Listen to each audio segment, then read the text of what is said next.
Hello, fellow Boulder Free Zone committee members. Erik from Dead Tech here, and today I recognize that it's been quite a while since I've brought you a video. You can probably tell by the beard and the hair, which are the result of, I'm guessing, 100 weeks now in a row in quarantine where I'm not allowed to go see a barber, and the results of this are on full display. Yeah, I haven't made a video in a while. It turns out that when the world ends and you own a business, that keeps you pretty busy. So we were actually going to do some hiring, bring on some additional help, and then the economy kind of clenched up on itself. So instead of bringing on that help, I just worked a lot. Now, none of this obviously is to trivialize what you're going through if you've gotten sick or been laid off or anything else. I know that everybody's kind of going through stuff in their own way. I say this only in the context of that I've been doing a lot of work, so I haven't been making YouTube videos. But that's all about the change today.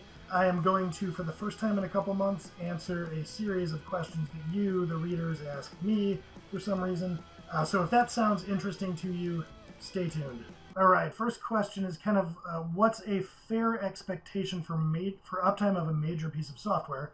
And this is somebody who's, as he wants me to understand, not an IT guru. So he says, administrator, not the company IT guru. It's a bit of an abrupt introduction, but okay. Just curious if it's appropriate to ask what is, to me, the manager, a very telling investment question. My service products are evaluated and hopefully purchased based upon quality, ease of use, depth of training required, longevity, and most importantly, the percentage of downtime. Technical servers, all that stuff you folks say is caused by a, quote, third party for which we have no control and not your fault, yet my bottom line reflects these, quote, uncontrollable bleeps like a magnet. Understand, I realize the validity of this response from my IT folks. I would like to know what is a fair expectation of uptime when making a major software purchase, 97%, 80%, best regards. Okay, a lot to unpack here. First of all, I don't actually have any responsibility for anything. Yeah, no, I don't take responsibility at all. So I can't tell you that it's a third party or second or first party. But I do understand where you're coming from. I can imagine that running a department and having outages that you have to deal with, or that your staff that's customer facing has to deal with, and then hearing that it's caused by some third party platform upon which you're depending is both frustrating and expected. So when you're evaluating those partners that you're going to be working with, you certainly want to know how much exposure you have from them. So it's a perfectly fair question. The trouble is, what you're asking is kind of ocean boiling, like how much downtime is it fair to expect from some vendor? Well, I mean, it depends what the vendor does, first of all. So, let's get a little obtuse about it. Is it the vendor that, provides extra emojis in your internal communication Slack or whatever? Because you can probably withstand a lot of downtime from that vendor. Is it the vendor that provides the firmware in your pacemaker? You probably don't want much downtime there. So it really, number one, depends on the application. But number two, it really depends on what you negotiate. So to put some meat to it or something, let's say that you have a SaaS or something that you're providing, and on the back end, maybe you have a database in the cloud, maybe you have some kind of service that provides login, like some external microservice provider, etc. So you have these vendors, maybe they're like hardware or cloud-based vendors that your application depends on. What's a fair amount of downtime? Well, number one, I'm guessing they probably will even have different service levels that they offer you for different amounts of pay. And so you're really going to kind of have to look at and work backward from what can your SaaS, what can the thing you're providing sustain in terms of downtime from your customers. And so you're going to want to work from that to say, well, okay, assuming that we're guaranteeing 95% uptime, what do we need from our own dependencies? And then you want to go and negotiate those deals with your vendors. They're going to probably have different service levels that they offer, or if they don't, you can evaluate that during the RFP or evaluation phase, whatever it is you're going to do to evaluate them. Ask, what uptime do you guarantee? How much minimal downtime do you guarantee? and what is my recourse if you fail in some way. Because if they say, well, we'll guarantee you 95% uptime, and if we fail, we'll, send you a box of chocolates. Do you want a chocolate? I could eat about 1.5 million of these. It's not really going to do the trick. Are we talking, that they have a certain amount of liability they'll give to you, free service for a month, a year, some kind of, recourse that you have with them monetarily. So all of that needs to factor in. And the reason I'm kind of hedging on this like a consultant, is because I spent a lot of years as a consultant, but also because it's really going to depend on your application, and it's going to depend on those vendors. So figure out how much downtime you can sustain, and then go out and secure deals with vendors that are less than that, and negotiate with those vendors. Ask them, what do they guarantee in the first place? How do they guarantee it? What happens if they fail at it? How are they going to get better if they fail at it, etc.? So do all of that as your due diligence when you're negotiating your contracts with them. If you have existing contracts that you're taking a haircut on, look when they're up for renewal. Go talk to those vendors and say, I can't have this. This is unacceptable. What do we do to get me whole, or do I have to go with a competitor? So there really isn't any particular answer to what's fair. I do know that in this day and age, 80% seems really low unless it's like a super non-critical service. I think we're generally talking about 99% and up for most things that you're going to be doing. But again, not all commercial applications require that. So it's really something that you've got to just kind of work backwards from your own needs and the needs that your customer service department or whoever is putting on you. Take that as a starting point, and then use that as kind of a minimum standard for the vendors you work with. All right, question 2 here. I'm not actually going to display it up on the screen because this was really a Twitter conversation that I said I would log as a reader question. So I can throw in the description a link to the original tweet in question, which I'll do. But the idea was basically this. I talk in Developer Gemini, my book, links below, a lot about how essentially that salaried employment is kind of a bad economic deal for software engineers. And the reason I say that isn't because I'm saying that being an employee is a bad idea. It's a stable thing to do. I understand why people do it. But if you just look at it in terms of the position that a software engineer occupies in the organization, usually there's a huge layer cake of management on top of you. Especially like in an enterprise, and that drives down your wages. Versus if you were to go off on your own, sure, you'll always make a higher hourly rate as a freelancer for the same rate that a salaried person makes, simply because of the risk you assume as being a freelancer. But in software, it's more than that. You can actually do better as a freelancer, not only because the equivalent like rate structure in society is that way, but also because you don't have all of that management, and you can incorporate a little bit more expertise into what you're doing. So that's a sidebar to the reader question. The reader assumes that you have familiarized yourself with my work and starts from there. And he inquires as to whether this is valid in remote areas, in more rural areas where you can't find as many jobs, or if this really only applies to cities or like major metropolitan areas. And he comes at this from a position of some skepticism about whether this applies kind of out in rural areas. So the question really is being a freelancer or a consultant and independent viable, I guess, in rural areas? Now, so I have been either a digital nomad or living in a rural area for 5 or 6 years now. So I'm going to go with yes, since I was able to do it. But let me say a few things to this specifically. Number one, let's look at employment versus freelancing.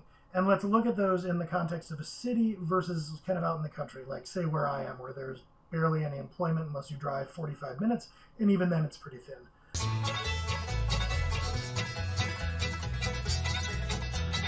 So in the city, you have, as an employer, hundreds of employment options, thousands, tens of thousands.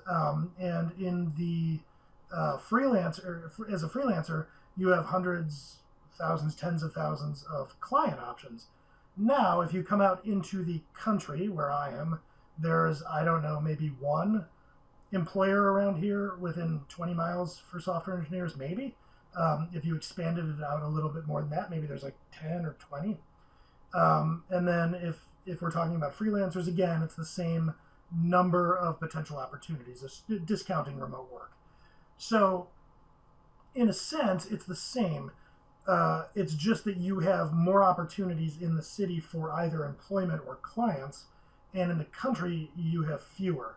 But the thing that I'll say about being out in the country where you have few of those opportunities is when you get that one employer, it seems more stable because it seems like maybe it's the only option. But in a way, I would say that both an employer and a client are going to be aware of your lack of other options. An employer is going to use that to the hilt. My offer is this. Nothing.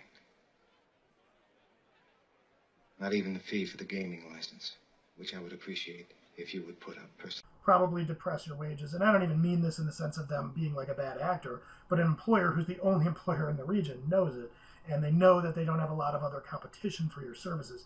Now, a client might also know that, but a client has a much more transactional relationship with a vendor, which means that they're not probably going to look too much at you and think deeply about where you live and what your options are. So the client is a lot less likely to exert pressure on your situation than an employer would be. So from that perspective, I would say actually it still holds up. Like pound for pound, being a freelancer is going to be better than being an employee, both economically and in terms of keeping your options open.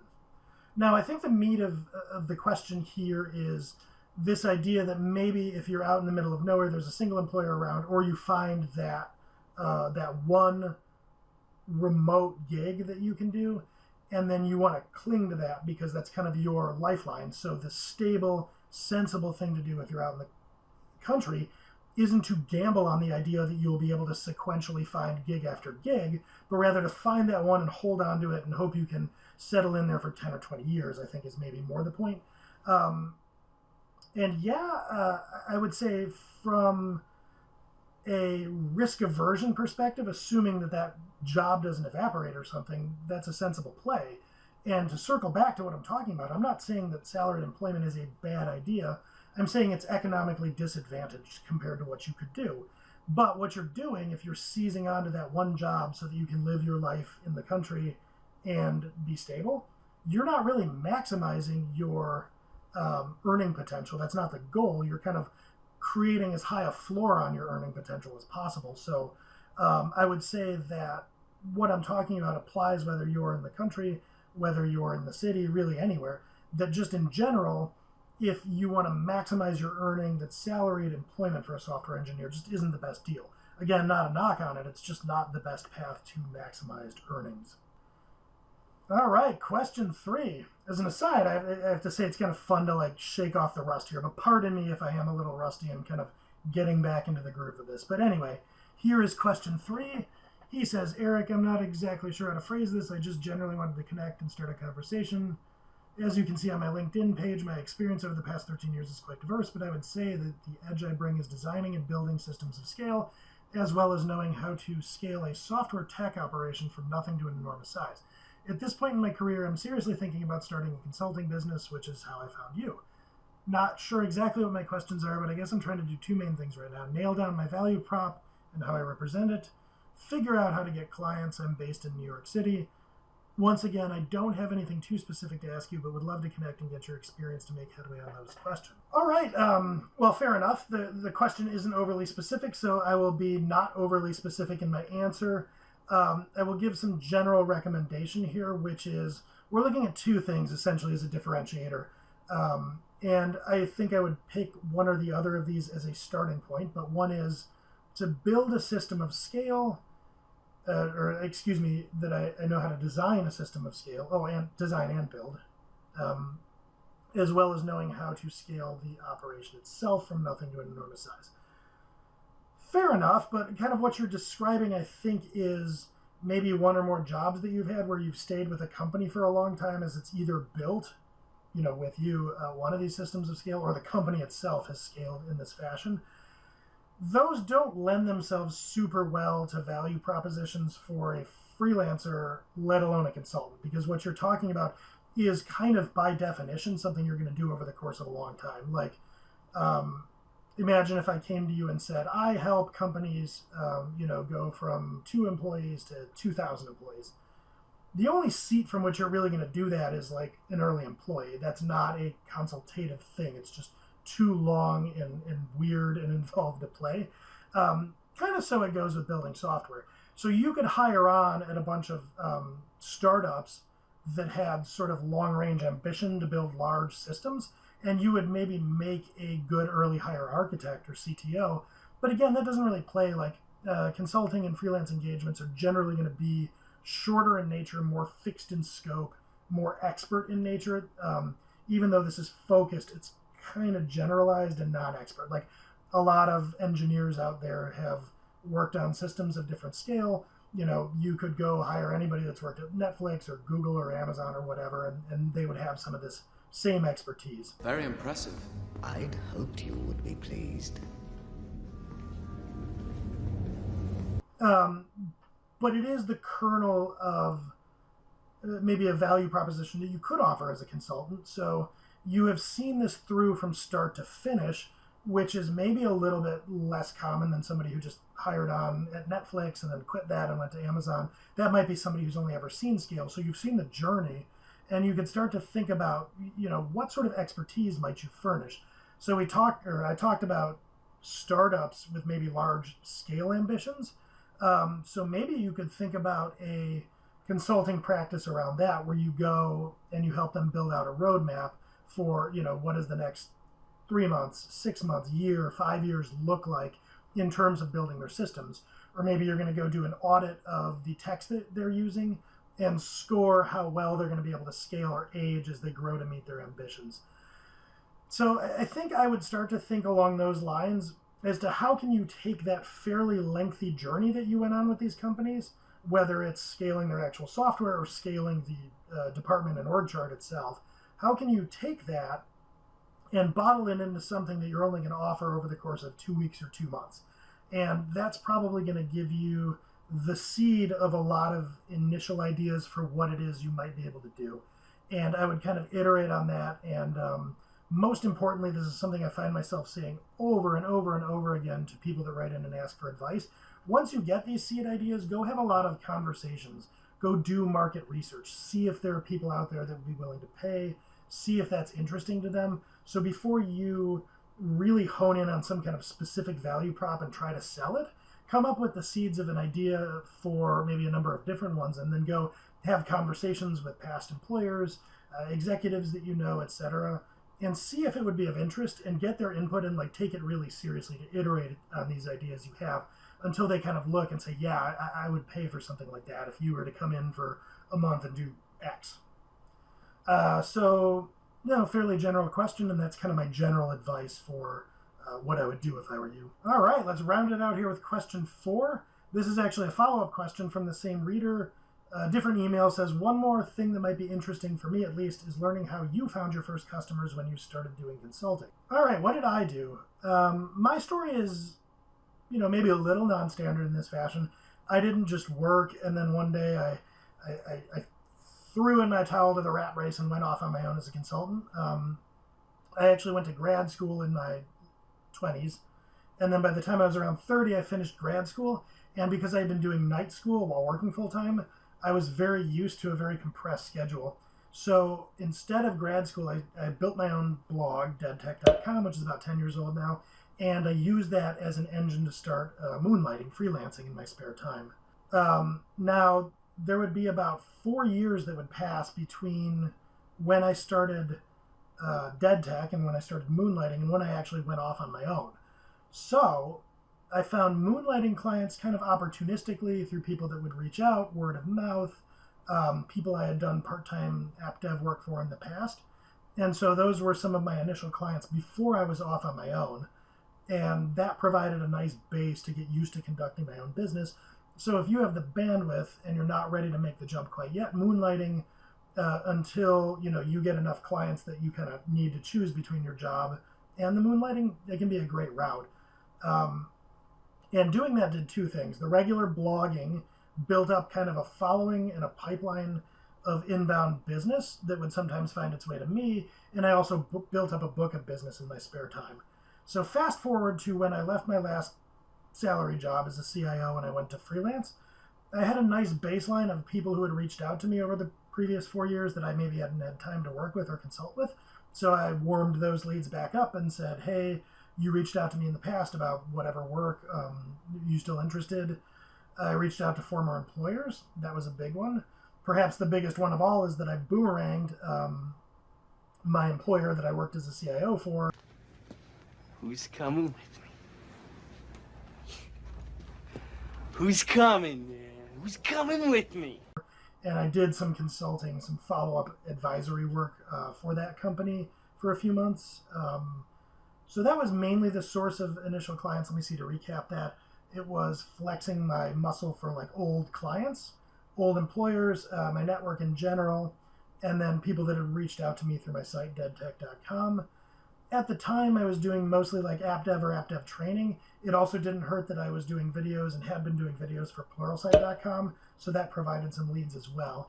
So I guess what I'm saying is, if you're going to make the jump, and you've already decided, it's going to be maybe a little more interesting to find gigs in the early going, flex the network muscle heavily, go reach out to past employees,